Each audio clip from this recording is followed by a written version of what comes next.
10명 중 7명이 결국 이 8가지 이유 때문에 노후가 흔들립니다. 하지만 미리 알면 막을 수도 있습니다. 오늘은 8사람의 삶을 따라가며 우리가 놓치고 살았던 진실과 그 속에서 배울 수 있는 작은 해답들을 함께 살펴보겠습니다. 혹시 내일의 내 모습은 아닐까 같이 들어보시죠. 그 시작은 평범했던 하루에 갑자기 찾아온 순간에서 시작됩니다. 마당을 쓸고 텃밭에서 상추를 따고 저녁이면 아내와 산책을 즐기던 남자. 그에게는 이제야 쉰다는 평온이 찾아온 듯 했습니다. 김영수 63.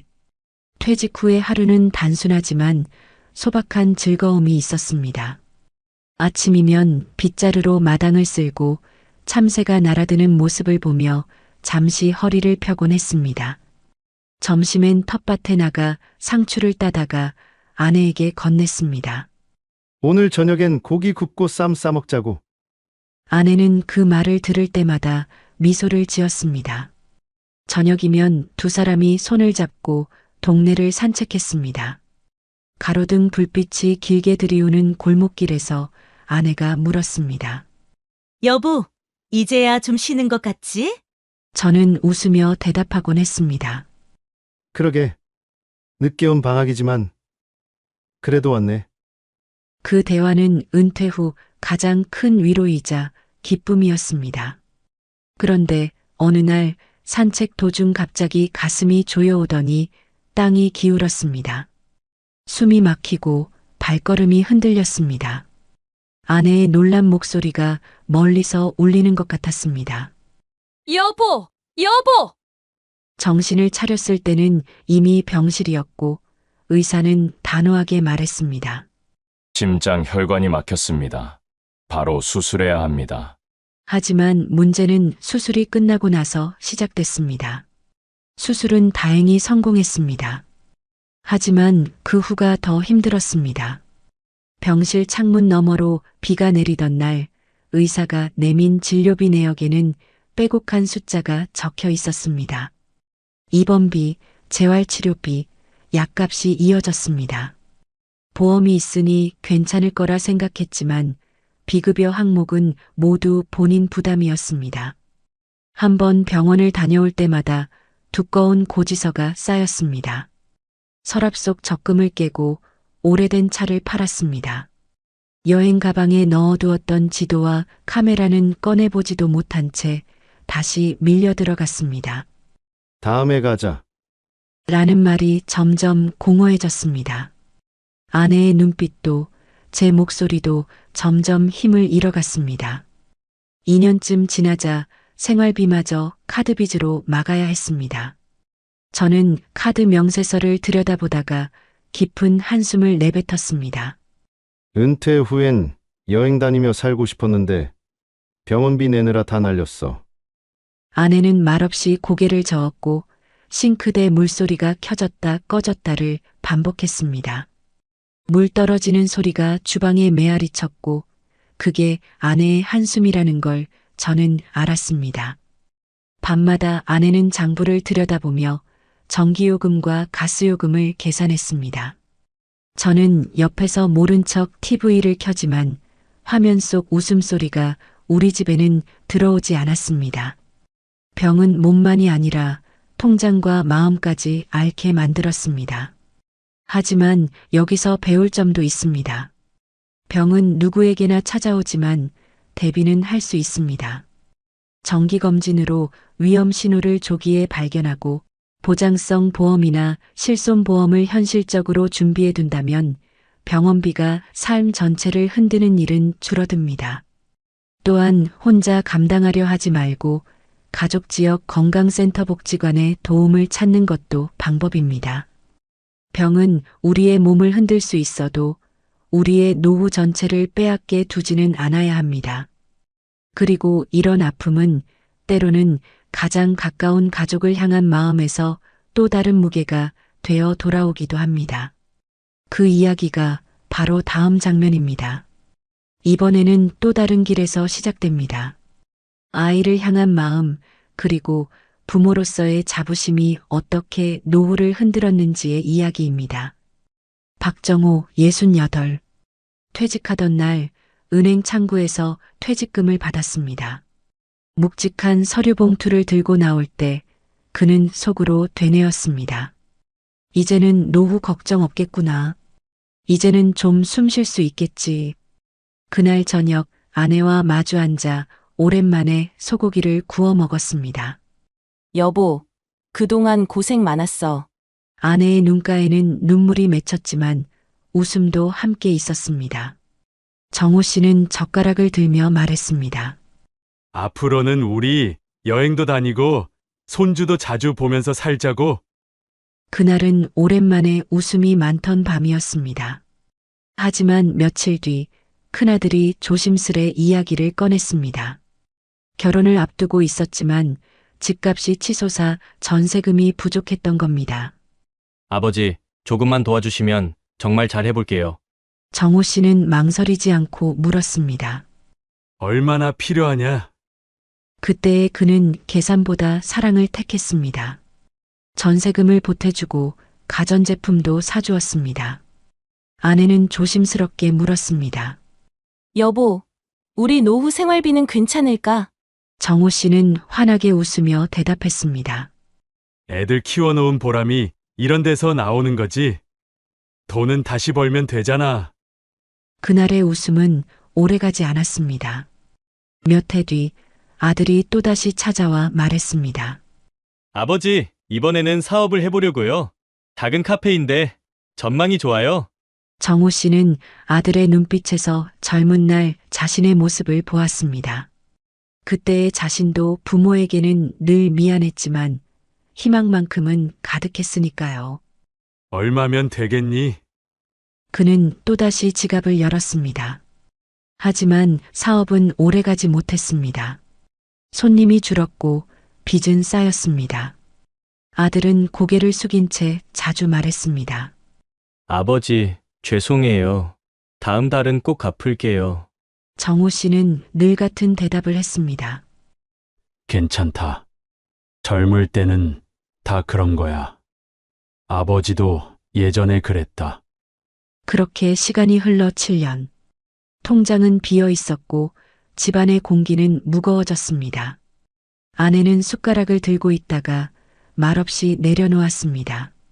여보, 우리 생활비 줄여야겠어. 짧은 말 속에는 수년간 쌓인 피로가 담겨 있었습니다.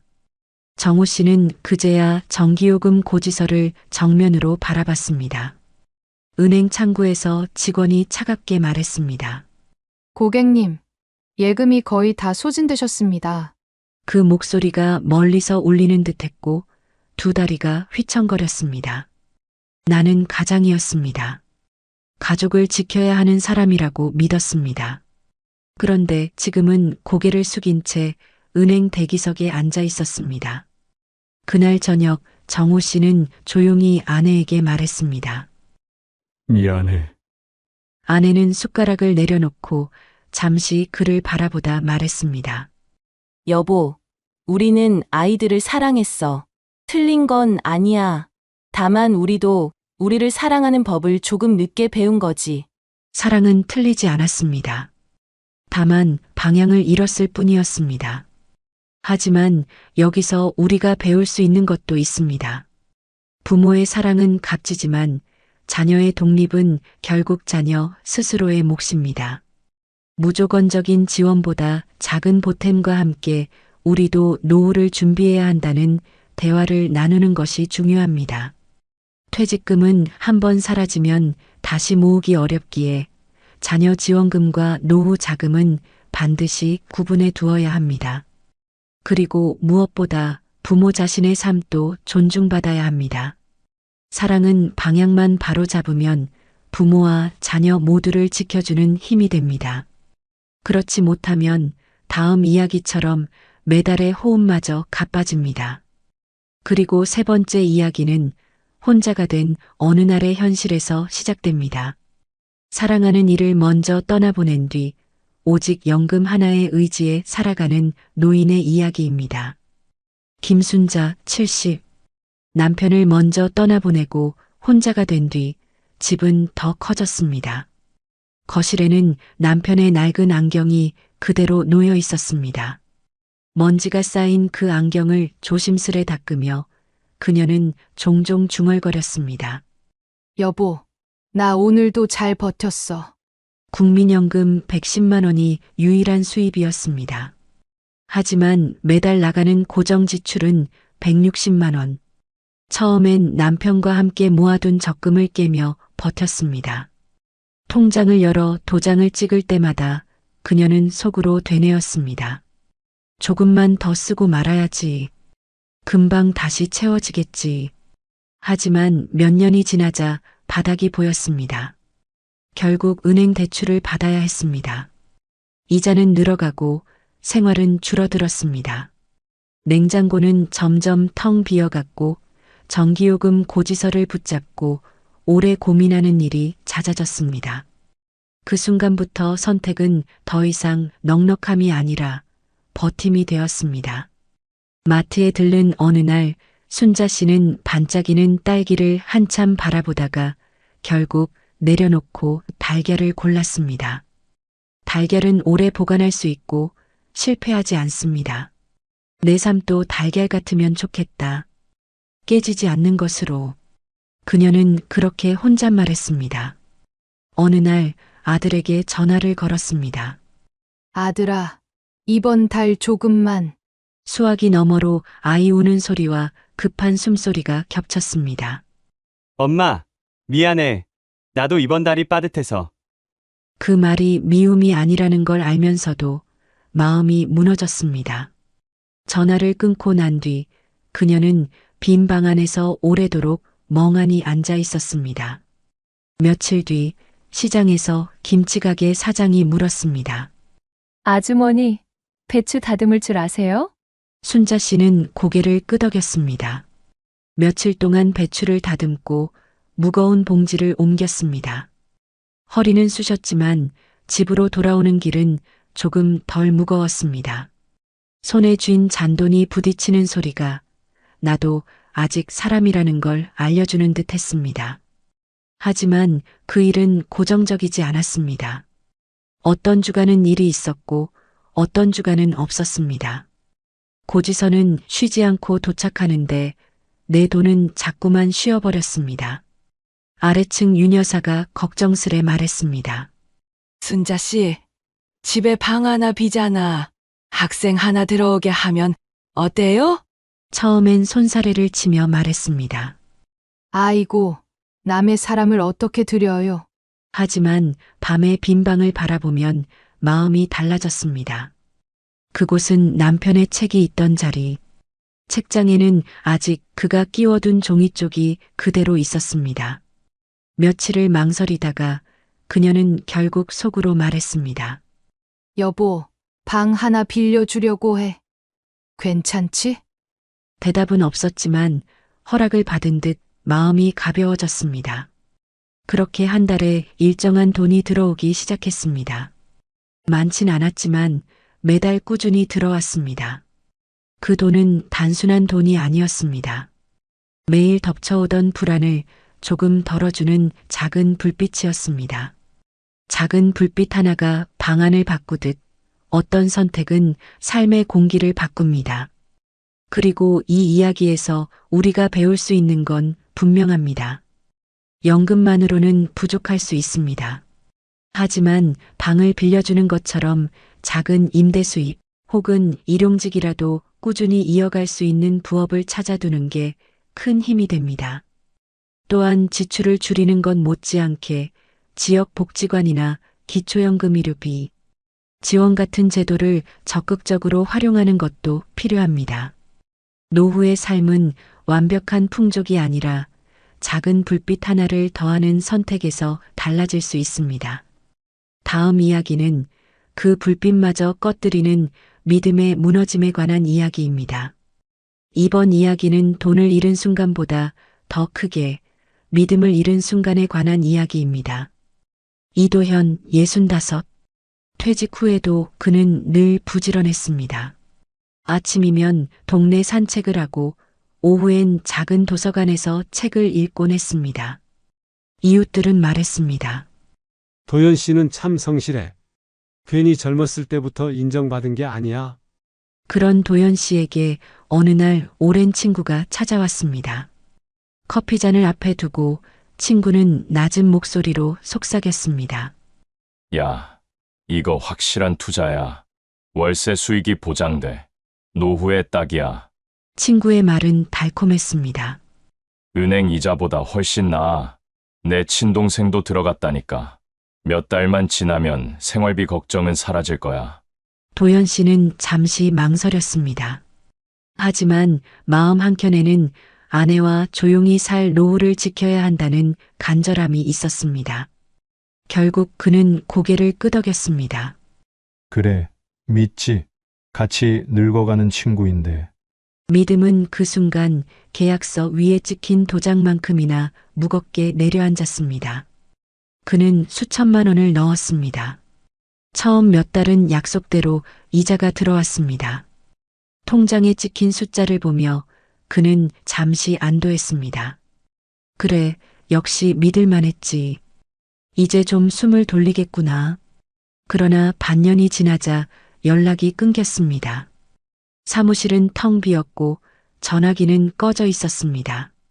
그날 저녁 식탁에서 아내가 조심스럽게 물었습니다. 여보, 이번 달 이자 왜 안 들어와? 도연 씨는 젓가락을 내려놓고 대답하지 못했습니다. 침묵만 흐르고 TV에서 흘러나오는 홈쇼핑 광고 소리만 집안에 메아리 쳤습니다. 며칠 뒤 경찰서에서 들은 말은 짧고 차가웠습니다. 이미 피해자가 수십 명입니다. 돈을 되찾기는 사실상 어렵습니다. 그 순간 도연 씨는 무너졌습니다. 공허한 대기실 의자에 앉아 두 손에 힘없이 계약서를 쥐고 있었습니다. 내가 지켜야 할 노후였는데 왜 이렇게 쉽게 흔들렸을까? 구겨진 계약서 종이 위로 눈물이 번졌습니다. 잉크가 번져 흐릿해진 글씨처럼 그의 믿음도 그렇게 무너져 갔습니다. 아내는 옆에서 긴 한숨 끝에 말했습니다. 여보, 돈은 잃어도 돼. 그런데 제발 당신 자신만은 잃지 마. 그 말은 조용했지만 깊게 파고들었습니다. 그 순간 도연 씨는 고개를 숙였고 오랜만에 흐느낌이 터져 나왔습니다. 돈은 다시 모을 수 있어도 한번 금이 간 믿음은 오래 아픕니다. 하지만 이 이야기에서 배울 수 있는 것도 있습니다. 노후 자산은 사람이 아닌 제도와 시스템을 믿어야 한다는 것입니다. 금융감독원 공시 사이트에서 상품을 확인하고 투자 전 반드시 분산 투자 원칙을 지켜야 합니다. 무엇보다도 확실하다는 말이 붙는 상품일수록 반드시 의심해 봐야 합니다. 믿음은 소중합니다. 그러나 그 믿음을 어디에 두느냐가 노후의 안정을 좌우합니다. 그리고 이 깨달음은 이어질 다음 이야기 간병의 무게 앞에서 또 다른 의미로 다가옵니다. 5번째 이야기는 돈보다 더 무거운 간병의 무게에 관한 이야기입니다. 최은희 69. 남편과 함께 은퇴 후 시골에 내려와 작은 집에서 살고 있었습니다. 마당에는 감나무 한 그루가 서 있었고 계절마다 색을 바꾸며 두 사람의 시간을 지켜주곤 했습니다. 봄이면 연두빛 새잎이, 가을이면 주홍빛감이 매달려 있었고 두 사람은 그 아래에 앉아 차를 마셨습니다. 여보, 이제 아침마다 새소리 듣는 게 참 좋다. 남편이 그렇게 말할 때마다 은희 씨는 빙그레 웃으며 고개를 끄덕였습니다. 그녀의 웃음에는 고단했던 세월 끝에 찾아온 평온이 묻어 있었습니다. 하지만 몇 해 뒤 남편에게 치매 증상이 찾아왔습니다. 처음엔 단순한 건망증 같았습니다. 은희야, 내 안경 어디 뒀지? 여보, 식탁 위에 있잖아요. 둘은 그렇게 웃어넘겼습니다. 그러나 점점 그 웃음은 줄어갔습니다. 시간이 흐르자 남편은 이름을 잊고 길을 잃었습니다. 동네 슈퍼에 다녀온다던 사람이 저녁이 되도록 돌아오지 않았습니다. 비 오는 날 파출소에서 연락을 받고 겨우 남편을 찾은 순간 은희 씨는 그 자리에 주저앉아 오열했습니다. 여보, 제발 어디 가지 말아요. 그때부터 은희 씨는 직장 대신 간병인이 되었습니다. 아침이면 약을 챙기고 점심이면 식사 시간을 잊은 남편에게 숟가락을 쥐어주었습니다. 밥은 여기에 있어요. 여보, 이쪽이에요. 하루에도 수십 번 같은 말을 반복했습니다. 냄비에 국을 데우면서도 약봉지를 정리하면서도 그녀의 하루는 남편의 하루와 정확히 겹쳐 있었습니다. 문제는 돈이었습니다. 간병비는 매달 수백만 원씩 들었습니다. 요양보호사를 부르자니 생활비가 빠듯했고 혼자 돌보자니 몸이 무너졌습니다. 허리 통증에 진통제를 달고 살았고 밤마다 쪽잠을 자다 벌떡 일어나 남편이 침대에 있는지 확인하곤 했습니다. 이웃이 와서 말했습니다. 은희 씨, 이러다 본인 먼저 쓰러지겠어요. 그 말에 은희 씨는 말없이 고개만 끄덕였습니다. 울컥 올라오는 눈물을 보이지 않기 위해 서둘러 부엌으로 향했습니다. 어느 날 병원에서 간호사가 조심스레 말했습니다. 보호자분, 이대로는 오래 버티기 힘드실 거예요. 본인 건강도 챙기셔야 합니다. 그제야 은희 씨는 스스로를 돌아봤습니다. 나는 내 노후를 살고 있는 게 아니라 내 남편의 병 속에서 갇혀 있구나. 사랑은 때로 가장 무거운 족쇄가 되었습니다. 남편의 눈을 보면 마음이 흔들렸습니다. 잠깐 정신이 맑아진 순간 남편은 그녀의 손을 꼭 잡으며 속삭였습니다. 은희야, 미안하다. 그 짧은 순간이 며칠의 고단함을 덮어주기도 했습니다. 그러나 결국 은희 씨는 요양원 문 앞에서 눈물을 쏟았습니다. 내가 끝까지 지켜야 하는데 미안해.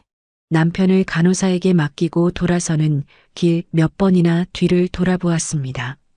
하지만 마음속 깊은 곳에서는 알았습니다. 이것은 죄책감이 아니라 살아남기 위한 선택이라는 것을. 남편이 시설에 들어가고 난 뒤 집은 조용했지만 은희 씨의 마음은 조금씩 회복되었습니다. 아침마다 감나무 아래에 앉아 스스로에게 말했습니다. 함께 늙는다는 건 끝까지 함께 한다는 게 아니라 버틸 수 있는 방법을 찾는 거구나. 그 깨달음이 남은 노후를 지켜주는 힘이 되었습니다. 간병은 혼자서 감당할 수 없는 무게일 때가 많습니다. 그래서 미리 준비가 필요합니다. 장기요양보험 등 공적 제도를 활용하면 요양보호사 방문 지원을 받을 수 있습니다. 지자체에서 운영하는 돌봄 서비스나 가족 지원 프로그램을 찾아보는 것도 방법입니다. 무엇보다 중요한 건 간병하는 사람의 자기 돌봄입니다. 본인이 무너지면 사랑하는 사람도 끝까지 지킬 수 없으니까요. 사랑은 끝까지 함께하는 방식만이 정답이 아닙니다. 함께 버틸 수 있는 방법을 찾는 것, 그것이 또 다른 사랑의 모습일 수 있습니다. 결혼 생활 30년. 아이도 키워냈고 은퇴 후엔 같이 여행이나 다니며 웃으며 살 줄 알았습니다. 하지만 관계는 생각처럼 이어지지 않았습니다. 윤정이 63. 남편과의 갈등은 은퇴 이후 더 커졌습니다. 집에 머무는 시간이 많아진 남편은 늘 불만을 털어놓았습니다. 집에만 있지 말고 나가서 뭐라도 해. 하루 종일 TV만 보지 말고. 정희 씨도 지지 않았습니다. 당신은 내가 하루 종일 뭐 하는 줄이나 알아? 밥하고 빨래하고 집안 챙기는 게 일이잖아. 그걸 왜 몰라? 사소한 말다툼은 점점 깊은 골이 되었습니다. 처음엔 하루에 몇 마디로 끝나던 언성이 나중엔 며칠을 이어가는 냉전이 되었습니다. 대화는 짧아졌고 식탁 위에는 밥보다 침묵이 먼저 자리 잡았습니다. 젓가락이 그릇에 부딪히는 소리만 정막을 깼습니다. 아이들이 독립하고 나니 두 사람만 남은 집은 더 쓸쓸했습니다. 벽에 걸린 가족 사진 속의 미소와 달리 현실의 집은 냉랭했습니다. 사진 속에서 두 사람은 활짝 웃고 있는데 지금의 두 사람은 서로의 눈을 피했습니다. 결국 남편이 먼저 말했습니다. 우리 이쯤에서 그만두자. 그 말은 날카로웠지만 오래 준비된 듯 담담했습니다. 정희 씨는 순간 대답을 잃었습니다. 뭐라고? 지금 진심이야? 남편은 천천히 고개를 끄덕였습니다. 황혼의 이별은 단순히 마음만 갈라놓지 않았습니다. 집을 팔고 재산을 나누는 과정에서 윤정혜 씨는 절반의 노후 자금을 잃었습니다. 서류에 도장을 찍을 때마다 손끝이 떨렸습니다. 이게 정말 끝인가 같이 산 세월은 어디로 간 거지? 30년을 함께 쌓은 기억이 도장 한 번에 갈라지는 듯 했습니다. 혼자가 된 뒤 그녀는 작은 월세집으로 들어갔습니다. 월세는 꾸준히 지출을 늘렸고 연금은 반으로 줄었습니다. 낯선 원룸에서의 첫날 밤 정희 씨는 불 꺼진 천장을 오래도록 바라보다가 결국 눈물을 흘렸습니다. 습관처럼 옆자리를 더듬었지만 그곳은 텅 비어 있었습니다. 무엇보다 힘든 건 정서적 공백이었습니다. 오랜 세월 부부라는 이름으로 살아왔는데 하루아침에 홀로라는 사실을 받아들이기 어려웠습니다. 시장에 가도 집에 돌아와도 밥상 앞에도 늘 물음표가 따라왔습니다. 이제 누구와 밥을 먹어야 하지, 누구와 아플 때 기대야 하지. 그 질문이 매일 밤마다 찾아왔습니다. 가끔 아이들이 전화를 걸어왔습니다. 엄마, 잘 지내지? 정희 씨는 늘 짧게 대답했습니다. 그래, 잘 지내. 하지만 전화를 끊고 나면 방 안의 고요가 더 크게 울렸습니다. 옆방에서 흘러나오는 이웃 TV 소리조차 그녀에겐 낯설고 멀리 느껴졌습니다. 황혼 이혼은 재산도 나누지만 삶의 지지대까지 반으로 잘라버립니다. 그리고 홀로 남은 시간은 생각보다 길고 무겁습니다. 정희 씨는 그 무게를 견디며 다시 혼자 살아가는 법을 배워야 했습니다. 황혼 이혼은 끝이 아니라 또 다른 시작일 수 있습니다. 실제로 이혼 뒤 지역 평생교육원, 동호회, 봉사활동 등을 통해 새로운 인간관계를 쌓는 분들이 많습니다. 재정적으로는 혼자 사는 가계 구조를 재정비해야 합니다. 월세 연금 지출을 다시 설계하는 것이 필요합니다. 무엇보다 중요한 건 이제는 내 인생을 내가 주인으로 산다는 마음가짐입니다. 혼자가 된다는 건 무너짐이 아니라 다시 세워나갈 기회이기도 합니다. 정희 씨가 홀로의 삶에 적응해 가듯 누구나 새로운 길을 찾을 수 있습니다. 퇴직금으로 새로운 인생을 꿈꾸는 사람들이 많습니다. 내 가게 하나쯤은 해봐야지. 하지만 그 꿈은 종종 빚으로 끝납니다. 김성호 66, 30년 직장 생활을 마치고 그는 동네 상가에 치킨집을 열었습니다. 새 간판이 걸린 날 유리창에 붙은 반짝이는 스티커가 햇빛을 받아 빛났습니다. 처음엔 가게 앞이 북적였습니다. 퇴근길 직장인들이 치킨을 사갔고 근처 학원 아이들이 엄마 손을 잡고 들어왔습니다. 친구들도 찾아와 축하해 주었습니다. 성호야, 드디어 사장님 됐네? 잘 될 거야. 사진도 찍고 맥주잔도 부딪혔습니다. 그날 밤 가게 불빛은 늦게까지 꺼지지 않았습니다. 첫 한두 달은 정말 잘 되는 것 같았습니다. 매출표에 찍힌 숫자를 보며 그는 흐뭇하게 웃었습니다. 이 정도면 노후는 문제 없겠는데? 아내도 처음엔 웃었습니다. 여보, 이제 진짜 우리가 주인이지. 잘해보자. 그러나 손님은 오래가지 않았습니다. 새로운 프랜차이즈가 바로 옆 블록에 들어섰고 배달앱 수수료는 매달 늘어갔습니다. 최저임금이 오르면서 아르바이트생 인건비까지 부담이 커졌습니다.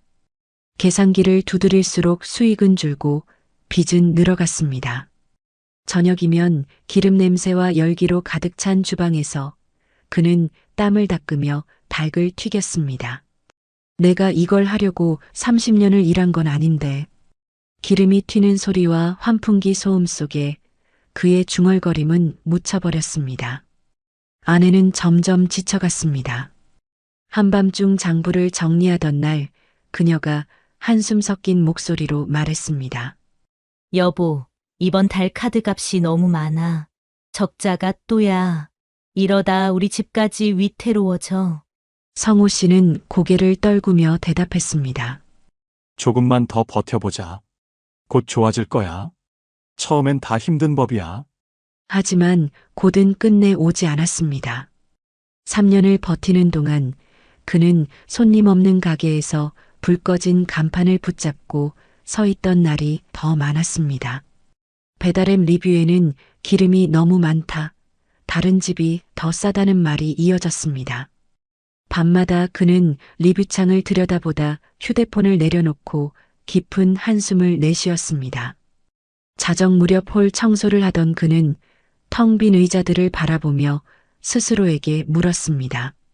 내가 뭘 잘못한 걸까 아니면 애초에 시작이 잘못된 걸까? 결국 가게 문을 닫았습니다. 남은 건 밀린 임대료 고지서와 은행 대출 상환 통지서였습니다. 30년 모은 퇴직금은 흔적도 없이 사라졌습니다. 폐업 당일 철문을 내리고 마지막으로 가게를 나서던 날, 성호 씨는 한참을 발걸음 떼지 못했습니다. 기름 냄새가 밴 벽지, 달아빠진 주방기구, 손때 묻은 계산대가 마치 그를 붙잡는 듯 보였습니다. 아내는 옆에서 말없이 눈물을 훔쳤습니다. 내 두 번째 인생이 이렇게 끝나버리는구나. 그의 중얼거림은 조용한 상가 골목에 메아리처럼 퍼졌습니다. 그날 밤 집에 돌아와서도 옷에 밴 기름 냄새는 쉽게 사라지지 않았습니다. 창업은 새로운 기회일 수 있습니다. 하지만 준비 없는 도전은 노후를 통째로 흔들어 버릴 수 있습니다. 그리고 한번 잃은 퇴직금은 다시 쌓기 어려운 무게로 남습니다.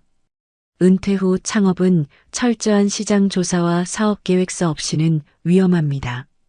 퇴직금을 한 번에 투자하기보다 일부만 사용하고 나머지는 안정적 자산으로 분산하는 것이 안전합니다. 창업을 꿈꾼다면 먼저 프랜차이즈 본사 말이 아닌 실제 운영자의 목소리를 들어야 합니다. 꼭 내 가게가 아니어도 됩니다. 시니어를 위한 재취업 프로그램, 소규모 온라인 사업 등은 초기 비용 부담이 훨씬 적습니다. 내 인생 2막은 화려한 간판이 아니라 내 몸과 마음이 버틸 수 있는 일에서 시작될 수도 있습니다. 넘어짐을 경험했더라도 준비한다면 다시 일어설 길은 열려 있습니다. 마지막 이야기는 너무도 흔하지만 치명적인 전화 한 통에서 시작됩니다. 장미자 70. 오후 햇살이 길게 들이운 거실, 그녀는 혼자 TV를 보며 졸고 있었습니다. 그때 전화벨이 울렸습니다. 고객님, 은행 보안팀입니다. 지금 고객님의 계좌가 위험에 노출됐습니다. 빠르게 조치를 안 하시면 큰일 납니다. 전화기 너머 목소리는 놀라울 정도로 차분하고 단호했습니다. 안전하게 다른 계좌로 옮겨드리겠습니다. 저희가 끝까지 보호해드릴 테니 걱정 마세요. 지금 바로 처리하지 않으면 계좌가 전부 동결됩니다. 순간 미자 씨의 심장은 쿵 내려앉았습니다. 최근 뉴스에서 금융사기 이야기를 들은 적은 있었지만 막상 자신에게 닥치니 판단이 흐려졌습니다. 불안한 마음에 그는 안내대로 계좌번호를 눌렀습니다. 몇 번의 확인 절차, 그리고 송금 버튼. 삑 소리와 함께 수십 년 모아온 적금이 한순간에 사라졌습니다. 처음엔 실감이 나지 않았습니다. 거실 시계 초침 소리만 크게 들렸습니다. 손에 땀이 맺혔고 TV 소리는 멀리서 메아리처럼 울렸습니다. 다급히 은행에 전화를 걸었습니다. 제가 방금 이체를 했는데 잘못된 것 같아요. 막아주세요. 그러나 돌아온 대답은 냉정했습니다. 이미 출금이 완료됐습니다. 지금으로선 막을 수 없습니다. 수화기를 붙잡은 손이 덜덜 떨렸습니다. 마치 모든 힘이 빠져나간 듯 그녀는 바닥에 주저앉았습니다. 며칠 뒤 아들에게 용기를 내 털어놓았습니다. 아들아, 엄마가 돈을 잘못 보냈어. 하지만 돌아온 대답은 차가웠습니다. 엄마, 요즘 누가 그런데 속아요? 인터넷만 켜도 다 조심하라고 나오는데. 말은 맞았지만 그 말은 미자 씨의 마음을 더 무너뜨렸습니다. 내가 바보가 된 것 같구나. 돈을 잃은 것보다 더 아픈 건 자존심이 무너진 것이었습니다. 평생 가족을 위해 절약하고 모아온 사람이 한순간에 바보가 된 듯한 기분이었습니다. 며칠 뒤 경찰서 상담실. 사건 피해 접수를 위해 진술서를 쓰는 손이 떨렸습니다. 내가 바보였어요. 바보처럼 살았어. 눈물이 종이에 떨어져 잉크가 번졌습니다. 경찰관은 위로하듯 고개를 끄덕였지만 돌려받기 쉽지 않을 겁니다라는 말이 더 크게 남았습니다. 집으로 돌아오는 길, 버스 창밖으로 스쳐가는 불빛들이 흐릿하게 번졌습니다. 그 불빛은 마치 세상이 자신만 두고 앞서가는 것처럼 느껴졌습니다. 밤마다 장롱 속 통장을 꺼내보았습니다. 다시 채워지지 않을 빈칸을 손끝으로 쓸어내리며 중얼거렸습니다. 이건 단순한 숫자가 아니야. 내 평생의 시간과 수고가 담겨 있었는데 그 빈칸은 돈의 공백이 아니라 삶의 공백처럼 다가왔습니다. 금융기관은 절대 전화로 계좌이체나 비밀번호 입력을 요구하지 않습니다. 모르는 번호에서 급히 송금하라는 말이 나오면 무조건 전화를 끊고 은행 공식 번호로 재확인해야 합니다. 경찰청 112, 금융감독원 1332는 즉시 도움을 요청할 수 있는 공식 채널입니다. 무엇보다 보이스피싱은 바보라서 속는 것이 아니라 사람의 불안을 노린 범죄입니다. 누구라도 순간적으로 당할 수 있습니다. 장미자 씨는 큰 상처를 입었지만 이 경험을 주변에 알리기 시작했습니다. 내가 당했으니 너희는 당하지 말아라. 그 한마디가 또 다른 피해를 막을 수 있었습니다. 노후는 단순히 돈이 부족해서만 흔들리는 게 아닙니다. 믿음과 자존감이 무너질 때 삶의 기반 자체가 흔들립니다. 하지만 기억해야 할 건 우리는 언제든 다시 배울 수 있고 더 안전한 길을 만들 수 있다는 사실입니다. 결국 그들의 눈빛은 모두 같았습니다. 살아내야 한다. 누군가는 병원 침대 옆에서, 누군가는 빈 통장 앞에서, 또 누군가는 식탁 위에서 서로 다른 자리에 있었지만 모두 같은 다짐을 품고 있었습니다. 그러나 이 이야기는 단순히 절망을 말하는 것이 아닙니다. 미리 준비한다면 작은 습관과 선택 하나가 우리의 노후를 지켜줄 수 있습니다. 당신의 노후는 안전하신가요? 오늘 이야기가 마음에 닿으셨다면 구독과 좋아요 부탁드립니다. 당신의 작은 응원이 더 많은 희망의 이야기를 이어가는 힘이 됩니다. 퇴직금 3억 8천만 원, 매달 연금 95만 원. 친구들은 저를 부러워했어요. 선이야, 너는 노후 걱정 없겠다. 그런데 1년 만에 깨달았습니다. 이 속도로 가면 7년 안에 퇴직금이 바닥날 거라는 걸. 큰 돈을 쓴 것도 아닌데 어떻게 이런 일이 생겼을까요? 오늘 그 충격적인 이유를 여러분께 다 말씀드리겠습니다. 안녕하세요, 여러분. 오늘은 제 개인적인 이야기를 나눠보려고 합니다. 조금 부끄럽기도 하고 창피하기도 한 이야기지만 혹시 저와 같은 상황에 계신 분들께 도움이 될까 해서요. 저는 김선이라고 합니다. 올해 66세이고 평생 초등학교 교사로 일하다가 작년에 은퇴했어요. 38년간 아이들을 가르치며 보낸 시간. 힘들기도 했지만 정말 보람 있는 시간이었죠. 퇴직할 때만 해도 마음이 정말 여유로웠어요.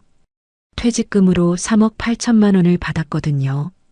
그리고 매달 국민연금도 95만 원이 나와요. 서울 외곽에 있는 우리 아파트도 있고 친구들 사이에서는 부러움의 대상이었죠. 천이야, 너는 정말 노후 걱정 없겠다? 부러워 죽겠네. 친구 정희가 그러면서 제 어깨를 톡 치던 모습이 아직도 생생해요. 솔직히 그 말이 싫지 않았어요. 오히려 좀 자만스러웠달까요? 그래, 나는 남들보다 준비를 잘했어. 38년 동안 성실히 일한 결과야. 퇴직 첫날 밤 남편과 맥주 한잔하면서 이런 얘기를 했어요. 여보, 이제 우리 여유롭게 살 수 있겠어. 매달 95만 원씩 연금도 나오고 퇴직금도 든든하고. 그러게. 이제 좀 편하게 살자. 그동안 고생 많이 했어. 남편도 환한 미소를 지으며 잔을 부딪혔어요. 그때만 해도 정말 모든 게 완벽해 보였어요. 건강도 괜찮고 경제적으로도 여유롭고 자식들도 다 독립해서 손 안 가고 이제 내 인생의 황금기가 시작되는구나. 그런 생각이 들었어요. 은퇴 후 처음 몇 주는 정말 꿈만 같았어요. 아침에 알람 없이 자연스럽게 일어나서 여유롭게 아침을 먹고 아파트 단지 산책을 하고 38년 동안 새벽 6시에 일어나 아이들 맞을 준비하던 것에 비하면 천국 같았죠. 특히 아파트 단지에 있는 작은 꽃밭을 가꾸는 게 취미가 됐어요. 봄에는 펜지와 비올라를 심고 여름엔 베고니아와 임파치엔스를 손에 흙을 묻히며 꽃을 심고 있으면 마음이 정말 평온해졌어요. 선생님, 꽃 정말 예쁘게 키우시네요. 지나가던 젊은 엄마가 그렇게 말해주면 괜히 어깨가 으쓱해지기도 했고요. 아이들을 가르치느라 바빠서 못 해봤던 일들을 하나씩 해보는 재미가 쏠쏠했어요. 오후에는 단지 앞 카페에서 친구들과 만나는 게 일상이었어요. 정희, 미경이, 영자. 다들 비슷한 나이에 은퇴한 친구들이었죠. 아메리카노 한 잔씩 시켜놓고 수다 떠는 시간이 하루 중 가장 즐거웠어요. 요즘 젊은 애들은 정말 이해가 안 가. 그러게, 우리 때하고는 완전 다르네. 아, 그러고 보니 우리 둘째 며느리가. 이런 식으로 시간 가는 줄 모르고 떠들었죠. 가끔은 커피 한 잔으로는 부족해서 케이크도 시켜 먹고 점심때가 되면 근처 식당에서 식사도 함께 했어요. 손주들 생일이나 특별한 날이면 예쁜 옷이나 장난감도 선물했어요. 큰 손자가 할머니, 고마워요. 하면서 꼭 안아줄 때의 그 기분. 돈이 아깝다는 생각은 전혀 안 들었어요. 오히려 이런 게 진짜 행복이구나 싶었죠. 그렇게 몇 달이 지났어요. 매일매일이 여유롭고 평화로웠어요. 경제적 걱정도 없고 시간도 충분하고 정말 제 인생에서 가장 편안한 시간이었다고 생각해요. 하지만 뭔가 이상한 신호들이 조금씩 나타나기 시작했어요. 처음에는 별로 신경 쓰지 않았는데 지금 돌이켜보니 그때부터 조심했어야 했던 것 같아요. 가장 먼저 느낀 건 카드 결제일이 다가올 때의 묘한 불안감이었어요. 예전에는 매달 월급이 나왔으니까 카드값 걱정을 한 적이 없었거든요. 그런데 은퇴 후에는 카드 결제 문자가 오면 왜인지 모르게 가슴이 쿵 내려앉았어요. 아, 이번 달에 좀 많이 썼나? 그런 생각이 들면서 핸드폰으로 카드 사용 내역을 확인해 보곤 했어요. 그런데 큰 돈을 쓴 것도 아닌데 합계 금액을 보면 생각보다 많이 나와 있었어요. 여보, 이번 달 카드값이 좀 많이 나왔네? 얼마나? 80만 원 정도? 뭘 그렇게 많이 샀어? 남편이 묻지만 딱히 뭘 많이 산 기억이 없었어요. 카페에서 커피 마신 것, 친구들과 식사한 것, 손주 옷 산 것. 하나하나는 별로 큰 돈이 아니었는데 합치니까 꽤 많은 금액이 되어 있었던 거죠. 마트에서 장을 볼 때도 변화가 생겼어요. 예전에는 카트에 이것저것 담으면서 별 생각이 없었는데 요즘에는 계산대 앞에서 고민하는 일이 많아졌어요. 특히 고기나 과일 같은 비싼 식재료들을 카트에 담았다가 다시 내려놓는 일이 늘었어요. 오늘은 고기가 좀 비싸네. 내일 다시 와서 사자. 이 과일 꼭 필요한가? 집에 있는 것도 있는데. 이런 식으로 망설이다가 결국 사지 않고 나오는 경우가 많아졌어요. 처음에는 절약하는 거니까 잘하는 거지라고 생각했는데 나중에 보니 이게 신호였던 것 같아요. 홈쇼핑도 문제였어요. 집에서 TV를 보다 보면 자연스럽게 홈쇼핑 채널을 보게 되잖아요. 건강식품, 화장품, 생활용품. 보기만 해도 다 필요해 보이더라고요. 어머, 이 건강식품 정말 좋아 보인다. 관절에도 좋다고 하고, 이 화장품 나이 들어서 써봐야겠네. 이 청소용품 하나 있으면 정말 편할 것 같은데. 이런 생각이 들면서 전화를 걸어 주문하게 되었어요. 한 번에 10만 원, 20만 원씩. 그렇게 큰 돈은 아니라고 생각했는데 나중에 보니 한 달에 20만 원에서 30만 원씩 홈쇼핑에서 쓰고 있었더라고요. 무엇보다 친구들과의 만남이 점점 부담스러워지기 시작했어요. 카페에서 만나면 커피값도 있고 식사도 함께 하게 되고 가끔 쇼핑도 같이 하게 되고 한 번 만날 때마다 3만 원에서 5만 원씩은 들었어요. 천이야, 오늘 점심 뭐 먹을까? 새로 생긴 일식집 가볼까? 좋지, 가자. 이렇게 말은 하지만 속으로는 또 돈 나가네. 하는 생각이 드는 거예요. 친구들과의 즐거운 시간인데 돈 걱정을 하게 되니까 마음이 편하지 않았어요. 그런데 이상한 게 분명히 돈을 조심해서 쓰고 있다고 생각하는데 통장 잔고는 계속 줄어들고 있었어요. 연금 95만 원이 매달 들어오는데도 말이에요. 이상하네. 그렇게 많이 쓴 것 같지 않은데. 하지만 정확히 계산해 보지는 않았어요. 대충 이 정도면 괜찮겠지 하는 생각으로 지냈죠. 지금 생각해 보면 그때부터 제대로 가계부를 써봤어야 했는데 그냥 대충 넘어갔던 것 같아요. 남편도 비슷한 상황이었어요. 은퇴 후 시간이 많아지니까 골프도 자주 치고 친구들과 술도 자주 마시고.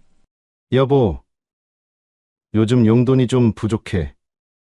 얼마나 더 필요해? 한 20만 원 정도? 이런 대화가 한 달에 한두 번씩은 있었어요.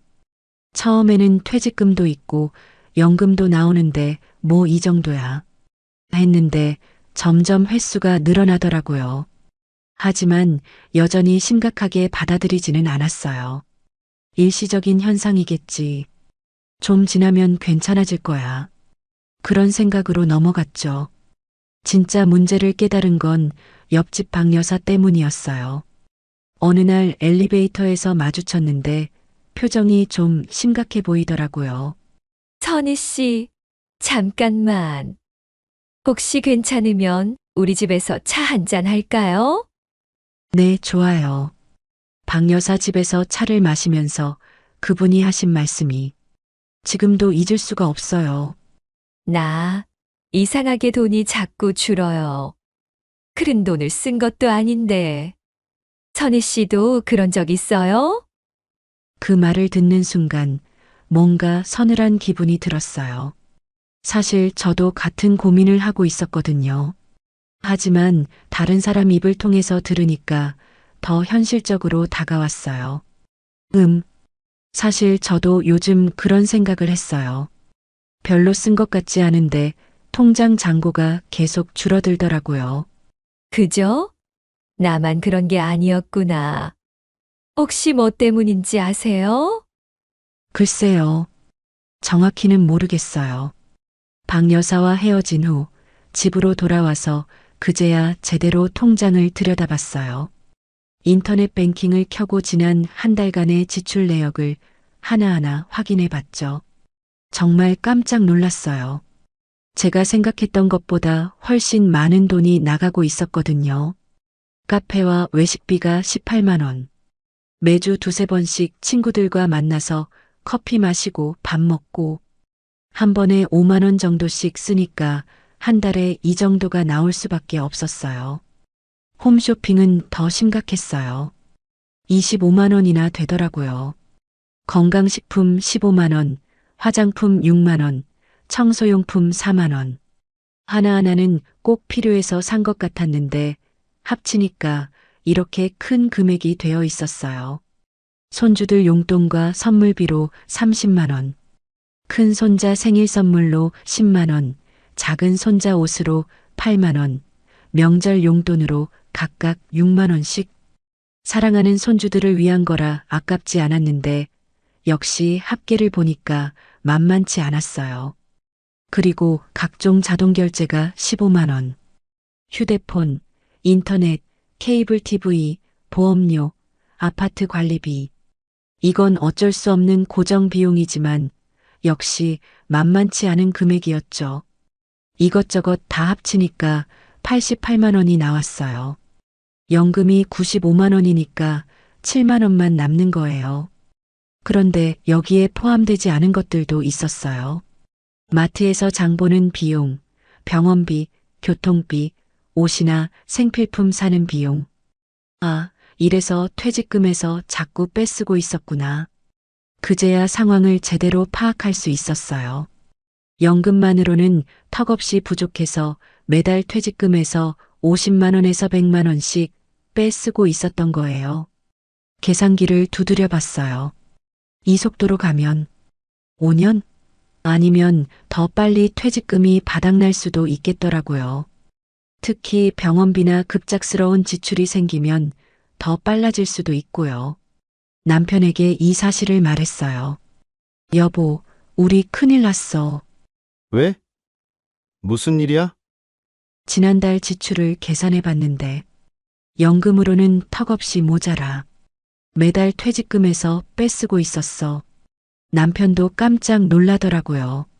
진짜? 얼마나 모자라는데? 한 달에 적어도 50만 원은 더 들어가고 있어. 이런 식으로 가면 몇 년 안에. 말을 끝내지 못했어요. 너무 무서운 현실이었거든요. 그날 밤 잠이 안 왔어요. 천장을 보고 누워서 계속 생각했어요. 어쩌다 이렇게 됐을까? 분명히 절약한다고 생각했는데. 문제는 하나하나는 작은 지출이라서 별로 신경 쓰지 않았다는 거였어요. 커피 한 잔, 홈쇼핑 상품 하나, 손주 선물. 각각은 크지 않은 돈이었는데 합치니까 이렇게 큰 금액이 되어 있었던 거죠. 더 무서운 건 이런 패턴이 계속될 거라는 점이었어요. 친구들과의 만남을 끊을 수도 없고 손주들에게 용돈 주는 것을 중단할 수도 없고 그러면 계속해서 퇴직금이 줄어들 수밖에 없는 구조였어요. 이대로 가면 정말 늙어서 가난하게 살게 되는 건가? 그런 생각이 들자 정말 무서웠어요. 며칠 후 마트에서 장을 보고 돌아오는 길에 동네 복지관 앞을 지나가게 됐어요. 평소에는 그냥 지나쳤는데 그날은 게시판에 붙은 안내문 하나가 눈에 들어왔어요. 퇴직 후 조용히 가난해지는 사람들의 소비 습관. 제목을 보는 순간 가슴이 뜨끔했어요. 조용히 가난해지는 사람들이라는 표현이 마치 저를 두고 하는 말 같았거든요. 처음에는 그냥 지나가려고 했어요. 뭐 대단한 얘기겠어? 절약하라는 뻔한 소리나 하겠지. 하지만 발걸음이 자꾸 멈춰지더라고요. 결국 안내문을 자세히 읽어봤어요. 일시 2024년 11월 15일 오후 2시 장소 복지관 2층 강의실 강사. 김재훈 재정설계사 대상 퇴직 후 가게 관리에 관심 있는 분 참가비 무료. 그냥 한번 들어볼까? 다음 날 오후 2시 복지관 강의실에 갔어요. 생각보다 많은 분들이 와 계시더라고요. 20여 명 정도 되는데 대부분 저와 비슷한 또래였어요. 다들 진지한 표정으로 앉아 계셨죠. 강사는 40대 초반 정도 되어 보이는 남성이었어요. 정장을 깔끔하게 차려입고 자료를 잘 준비해서 온 모습이 전문적으로 보였어요. 안녕하세요. 오늘 귀한 시간 내서 와주셔서 감사합니다. 인사를 마친 강사가 첫 마디를 했는데 정말 충격적이었어요. 당신의 자산을 갉아먹는 건 투자 실패가 아니라 소비 습관입니다. 그 말을 들으니까 등골이 서늘해지더라고요. 마치 제 속마음을 들여다본 것 같았거든요. 대부분의 분들이 퇴직 후 경제적 어려움을 겪을 때 투자를 잘못했나, 연금이 부족한가 이런 생각을 하십니다. 물론 그런 요인도 있지만 실제로는 작은 소비 습관의 변화가 더 큰 영향을 미치는 경우가 많습니다. 강사는 PPT를 넘기면서 계속 설명했어요. 퇴직 후에는 시간이 많아집니다. 그런데 이 시간을 어떻게 보내느냐가 가계에 큰 영향을 미치죠.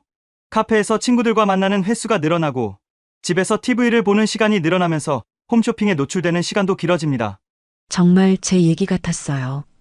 옆에 앉은 할머니도 고개를 끄덕이시는 걸 보니 비슷한 상황이신 것 같았어요. 그리고 자녀, 손주들에 대한 지원도 문제가 될 수 있습니다. 현역 시절에는 월급이 꾸준히 들어왔기 때문에 이 정도야 뭐 하고 넘어갔던 지출들이 퇴직 후에는 큰 부담이 될 수 있거든요. 강의실이 조용해졌어요. 다들 진지하게 듣고 계셨죠. 저도 메모하면서 열심히 들었어요. 오늘은 구체적으로 어떤 소비 습관들이 문제가 되는지, 그리고 어떻게 개선해 나갈 수 있는지 말씀드리겠습니다. 강사가 다음 슬라이드를 넘겼는데 거기에 적힌 내용을 보고 정말 깜짝 놀랐어요. 퇴직 후 가게를 위험에 빠뜨리는 3가지 함정. 사소한 외식과 모임의 반복. 무료함과 외로움 속 충동 쇼핑. 기준 없는 자녀 손주 지원. 3가지 모두 제가 하고 있는 일들이었어요. 마치 제 일상을 지켜본 후 만든 것 같았죠. 강의실에서 작은 웅성거림이 들렸어요. 저뿐만 아니라 다른 분들도 비슷하게 느끼신 것 같았어요. 이 3가지는 개별적으로는 큰 문제가 아니에요. 하지만 복합적으로 작용하면서 가게에 큰 구멍을 뚫을 수 있습니다. 특히 이런 패턴이 몇 년간 지속되면 강사가 계산기를 두드리면서 보여준 예시가 충격적이었어요. 월 100만 원씩 더 지출하면 5년 후에는 6천만 원이 사라진다는 계산이었죠. 정말 우리 집 얘기네. 강의가 끝날 때까지 정말 집중해서 들었어요. 1시간 반 동안 한 번도 딴 생각을 하지 않았던 것 같아요. 강의의 핵심 부분이 시작됐어요. 강사가 3가지 함정에 대해 자세히 설명하기 시작했거든요. 첫 번째 함정은 사소한 외식과 모임의 반복입니다. 강사가 화면에 그래프를 보여줬어요. 퇴직 전후의 외식비 변화를 나타낸 그래프였는데 퇴직 후에 오히려 외식비가 늘어나는 패턴을 보여주고 있었어요. 현역 시절에는 직장에서 점심을 해결하고 바빠서 친구들과 자주 만나지 못했죠. 그런데 퇴직 후에는 시간이 많아지면서 모임의 횟수가 급격히 늘어납니다. 주 1회였던 모임이 주 2, 3회가 되고 정말 제 얘기였어요. 현역 시절에는 한 달에 한두 번 정도 친구들과 만났는데 퇴직 후에는 거의 매주 2-3번씩 만나고 있었거든요. 문제는 매번 만날 때마다 어디선가 돈을 쓰게 된다는 점입니다. 카페에서 커피, 식당에서 식사, 때로는 쇼핑까지 한 번에 3만 원에서 5만 원씩 쓰면 한 달에 20에서 30만 원이 나갑니다. 옆에 앉은 할머니가 작게 맞아 하고 중얼거리시는 소리가 들렸어요. 두 번째 함정은 무료함과 외로움 속 충동 쇼핑입니다. 이번에는 홈쇼핑 관련 통계를 보여줬어요. 50대 이상 연령층의 홈쇼핑 구매 패턴이었는데 퇴직 후 급격히 늘어나는 것을 확인할 수 있었어요. 집에서 TV를 보는 시간이 늘어나면서 자연스럽게 홈쇼핑에 노출되는 시간이 길어집니다. 그리고 무료하거나 외로울 때 충동적으로 구매하게 되죠. 정말 뜨끔했어요. 제가 홈쇼핑을 보는 이유가 바로 그거였거든요. 심심하거나 혼자 있을 때 TV를 틀어놓고 보다가 이거 하나 있으면 좋겠다 싶어서 주문하게 되는, 특히 건강 관련 제품의 경우 내 몸을 위한 투자라는 명분으로 구매를 정당화하기 쉽습니다. 하지만 대부분 실제로는 그렇게 필요하지 않은 경우가 많죠. 저희 집 서랍에 쌓여 있는 건강식품들이 생각났어요. 먹다 말다 하는 것들이 몇 개나 되는지. 세 번째 함정은 기준 없는 자녀 손주 지원입니다.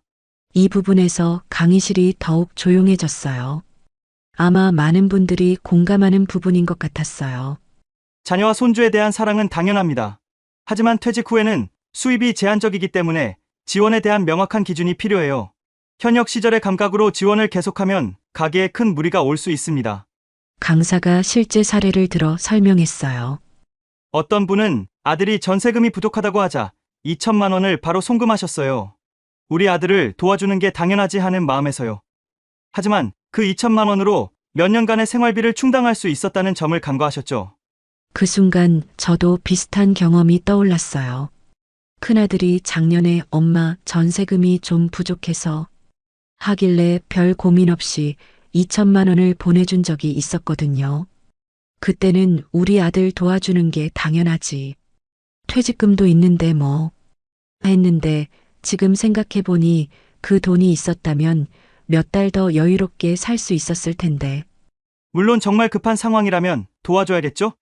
하지만 사랑과 무분별한 지원은 다릅니다. 자녀도 부모의 경제 상황을 이해할 필요가 있어요. 강사의 설명을 들으면서 마음이 복잡해졌어요. 지금까지 사랑이라고 생각했던 것들이 사실은 가게를 어렵게 만드는 요인이었다는 걸 깨달았거든요. 이 세 가지 함정의 공통점은 좋은 의도에서 시작된다는 점입니다. 친구들과의 우정, 자신에 대한 투자, 가족에 대한 사랑, 모두 나쁜 것이 아니에요. 하지만 퇴직 후에는 이 모든 것의 기준과 한계가 필요합니다. 정말 많은 생각이 들었어요. 지금까지 제가 당연하다고 생각했던 것들을 다시 한번 점검해 봐야겠다는 생각이 들었죠. 강의가 끝나고 집으로 돌아오는 길, 머릿속이 복잡했어요. 강사가 한 말들이 계속 맴돌았거든요. 집에 도착해서도 한동안 멍하니 앉아 있었어요. 내가 지금까지 뭘 한 거지? 강의 내용을 곰곰 생각해 보니까 제가 돈을 쓰는 패턴이 보이기 시작했어요. 외로우면 카페에 나가서 친구들을 만나고, 심심하면 홈쇼핑을 보면서 물건을 사고, 미안한 마음이 들면 자식들이나 손주들에게 용돈을 주고, 결국 돈이 아니라 마음을 채우려는 소비였던 거죠. 외로움을 달래려고 친구들과 자주 만났어요. 집에 혼자 있으면 적적하잖아요. 그래서 정희야, 오늘 카페 갈래? 하고 전화를 걸게 되고, 그러면 자연스럽게 돈을 쓰게 되는 구조였던 거예요. 홈쇼핑도 마찬가지였어요. 시간이 많아지니까 TV를 보는 시간이 늘어났고, 별로 할 일이 없으니까 홈쇼핑을 보게 되고, 그러다가 이거 하나 있으면 내 생활이 더 나아질 것 같은데 하는 생각으로 주문하게 되는 거였죠. 손주들에게 용돈 주는 것도 감정적인 소비였어요. 멀리서 가끔 보는 손주들에게 미안한 마음도 있고, 할머니가 이런 건 해줘야지 하는 마음도 있고, 그런 마음을 돈으로 표현하고 있었던 거예요. 남편이 퇴근. 아니, 요즘은 퇴직했으니까 외출해서 돌아왔어요. 여보, 오늘 복지관 강의 어땠어? 정말 충격적이었어. 왜? 뭔 얘기 들었는데? 남편에게 강의 내용을 하나하나 설명해 줬어요. 세 가지 함정 얘기부터 시작해서 우리가 지금까지 어떻게 돈을 써왔는지. 여보, 우리 이대로 가면 10년 안에 퇴직금이 바닥날 거야. 정확한 계산을 해보니까 더 심각했어요.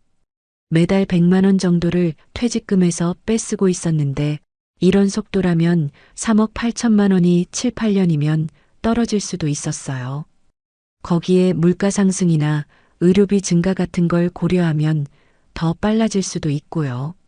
남편도 처음에는 별로 심각하게 받아들이지 않는 것 같았어요. 뭐, 그래도 집도 있고, 연금도 나오는데, 그렇게까지 심각할까?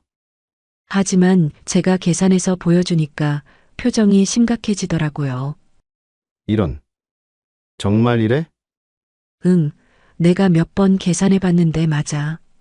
우리가 지금까지 너무 안일하게 생각했던 것 같아. 그날 밤 남편과 오랫동안 대화했어요. 우리가 지금까지 어떻게 살아왔는지, 앞으로는 어떻게 살아야 할지. 사실 나도 요즘 돈이 자꾸 나간다는 느낌이 있었어. 골프도 자주 치게 되고, 친구들하고 술도 자주 마시게 되고, 한 번에 10에서 20만 원씩 쓰니까 한 달이면 꽤 되더라고. 그러게, 우리 둘 다 너무 방심했던 것 같아. 결국 뭔가 변화가 필요하다는 결론에 도달했어요. 하지만 구체적으로 어떻게 해야 할지는 막막했어요. 친구들과의 만남을 아예 끊을 수는 없잖아. 그런데 만날 때마다 돈이 나가는 것도 부담스럽고, 손주들한테 용돈 안 줄 수도 없고, 그래도 뭔가 방법이 있을 거야. 강사가 해결책도 얘기했다고 했잖아.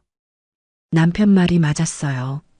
강사가 문제점만 지적한 게 아니라 해결 방안도 제시했었거든요. 그런데 그때는 충격이 너무 커서 제대로 기억하지 못했어요. 강의 자료를 다시 한번 꼼꼼히 읽어봐야겠다고 생각했어요. 다음 날부터 본격적으로 변화를 시작했어요. 강사가 제시했던 해결 방안을 바탕으로 우리 상황에 맞게 구체적인 원칙을 세워봤죠. 첫 번째 원칙은 외식과 모임을 월 2회로 제한하기였어요. 이전에는 일주일에 2~3번씩 친구들과 만났는데 이걸 한 달에 2번으로 줄이기로 했어요. 처음에는 친구들에게 어떻게 말해야 할지 고민이 많았어요. 선이야, 오늘 카페 갈래? 미안, 오늘은 집에 있을래. 다음에 만나자. 이렇게 몇 번 거절하니까 친구들이 의아해 하더라고요. 선이야, 왜 이렇게 안 나와? 몸이 안 좋아? 아니야, 그냥. 요즘 집안 정리할 게 많아서. 정말 대답이 머뭇거려졌어요. 솔직히 말하기가 좀 부끄러웠거든요. 하지만 결국 용기를 내서 사실을 말했어요. 사실은 요즘 가게를 점검해 보니까 외식비가 너무 많이 나가더라고. 그래서 좀 줄여야 할 것 같아. 그런데 의외로 친구들의 반응이 좋았어요. 아, 나도 사실 그런 생각하고 있었어. 요즘 지출이 부담돼서. 먼저 고백하니까 다른 친구들도 하나둘 비슷한 이야기를 하더라고요. 결국 우리 모두 비슷한 고민을 하고 있었던 거예요. 그러면 우리 만나는 횟수를 좀 줄이는 대신 만날 때는 더 의미 있게 만나자. 좋은 생각이야. 매번 카페에서 만나지 말고 가끔은 집에서 만나는 것도 좋을 것 같고, 친구들이 이해해 주니까 마음이 한결 편해졌어요. 두 번째 원칙은 홈쇼핑은 하루 대기 후 결정하기였어요. 이전에는 홈쇼핑을 보다가 마음에 드는 제품이 있으면 바로 전화를 걸어서 주문했거든요. 그런데 이제는 메모지에 제품명과 가격을 적어놓고 하루 기다린 후에 정말 필요한지 다시 생각해 보기로 했어요. 신기하게도 하루만 기다려봐도 생각이 많이 바뀌더라고요. 어제는 꼭 필요해 보였던 제품이 오늘 보면 굳이 없어도 되겠네 싶은 경우가 많았어요. 특히 건강식품 같은 경우는 더욱 그랬어요. 홈쇼핑에서 볼 때는 이거 먹으면 내 건강이 정말 좋아질 것 같은데 했는데 하루 지나서 보면 지금 먹고 있는 종합영양제도 있는데 굳이 이것까지 하는 생각이 들었죠. 그 결과 홈쇼핑 지출이 월 25만 원에서 5만 원으로 급격히 줄었어요. 정말 필요한 것만 사게 되니까 당연한 결과였죠. 세 번째 원칙은 자녀 지원은 비상시에만이었어요. 이게 가장 어려운 부분이었어요. 아이들에게 어떻게 말해야 할지 정말 고민이 많았거든요. 큰아들에게 전화를 걸어서 솔직하게 상황을 설명했어요. 승우야, 엄마가 너한테 할 말이 있어. 네, 엄마. 요즘 가게를 점검해 보니까 우리도 앞으로 좀 더 계획적으로 살아야 할 것 같아. 그래서 앞으로는 정말 급한 일이 아니면 경제적 지원은 어려울 것 같다. 처음에는 아들이 의외라는 표정을 짓더라고요. 엄마, 무슨 일이에요? 어려운 일 있으세요? 아니야, 어려운 건 아니고. 그냥 좀 더 계획적으로 살려고 해. 우리도 나이가 들어가면서 의료비나 이런 것들이 늘어날 수 있잖아. 아, 그렇구나. 엄마, 그동안 저희한테 많이 도움 주셔서 정말 감사했어요. 이제 저희가 더 독립적으로 살아야죠. 다행히 아들이 이해해줬어요. 오히려 그동안 너무 의존했던 것 같다면서 미안해 하더라고요. 이 세 가지 원칙을 실천한 지 3개월이 지났어요. 놀라운 변화가 생겼죠. 매달 통장에 80만 원에서 100만 원이 남게 됐어요. 퇴직금을 빼쓰지 않아도 연금만으로 생활할 수 있게 된 거예요. 처음에는 친구들과 덜 만나니까 조금 심심하기도 했어요. 하지만 대신 집에서 할 수 있는 취미를 찾아봤어요. 독서도 하고 요리도 새로 배워보고 온라인 강의도 들어보고 무엇보다 큰 변화는 마음가짐이었어요. 돈에 대한 불안감이 많이 사라졌고 내 인생을 내가 통제하고 있다는 자신감이 생겼어요. 자녀들과의 대화에서도 돈 얘기가 줄어들어서 더 편안해졌고요. 지금 이 영상을 보고 계신 여러분께 말씀드리고 싶어요. 조용히 가난해지는 건 하루아침에 일어나는 일이 아니에요. 작은 소비 습관들이 쌓여서 몇 년에 걸쳐 일어나는 일이죠. 하지만 그걸 멈추는 건 오늘부터 가능합니다. 늦기 전에 지금 시작하세요. 여러분의 소중한 노후를 지키세요. 영상 끝까지 봐주셔서 감사합니다. 도움이 되셨다면 구독과 좋아요 부탁드립니다.